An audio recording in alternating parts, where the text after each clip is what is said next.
આપણા દેશમાંથી આભડછેટની નાબૂદી થઈ નથી। આજે બરાબર 10 વર્ષ થશે આ જૂન જુલાઈમાં ઉના કાંડની ઘટનાને, અને બરાબર 100 વર્ષ થશે મહાડના ઐતિહાસિક સત્યાગ્રહને।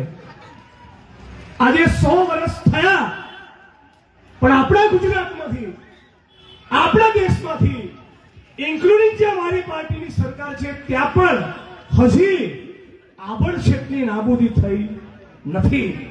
પણ દુઃખ સાથે કહેવું પડે છે કે ગુજરાત અને દેશનું દલિત આંદોલન પણ આ અસ્પૃશ્યતા નાબૂદીનો કોઈ જ કાર્યક્રમ ચલાવતી નથી। ગુજરાત સરકારનું સમાજ કલ્યાણ વિભાગ પણ આભડછેટ નાબૂદીનો કોઈ પ્રોગ્રામ ચલાવતું નથી, અને ગુજરાતની દલિત બહુજન મુવમેન્ટ પણ આજે પણ જે કુવા દલિતો માટે ખુલ્લા નથી એ અસ્પૃશ્યતા નાબૂદીનો કોઈ જ કાર્યક્રમ ચલાવતું નથી। મુદ્દા નંબર 1। મુદ્દા નંબર 2, ઉના કાંડને મેં કીધું પ્રમાણે 10 વર્ષ થયા, અને શું ચુકાદો આવ્યો?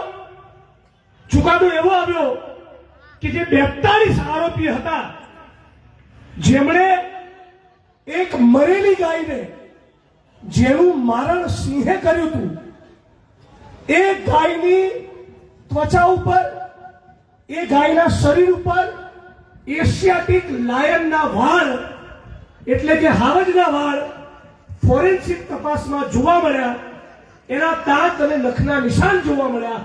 મતલબ કે જીવતી ગાયને દલિતોએ મારી નહોતી, ગાયનું મારણ સિંહે કર્યું હતું, અને છતાં કેટલાક બની બેઠેલા જાતિવાદી ગુંડાઓ જે ગૌરક્ષક બનીને ફરતા હતા, એમણે ઉનાની બજારમાં એવું સરઘસ કાઢ્યું જે સરઘસમાં ઉનાની પોલીસ સામેલ હતી, અને સરઘસમાં ઉના પોલીસ સ્ટેશનની બહાર ગાડી સાથે બાંધીને 4 દલિત દીકરાઓને અને બાલુભાઈ સરવૈયાને અમાનવી રીતે આપણે બધાની પીઠ ઉપર જ્યારે ચાબખા પડ્યા હોય એ રીતે માર્યા।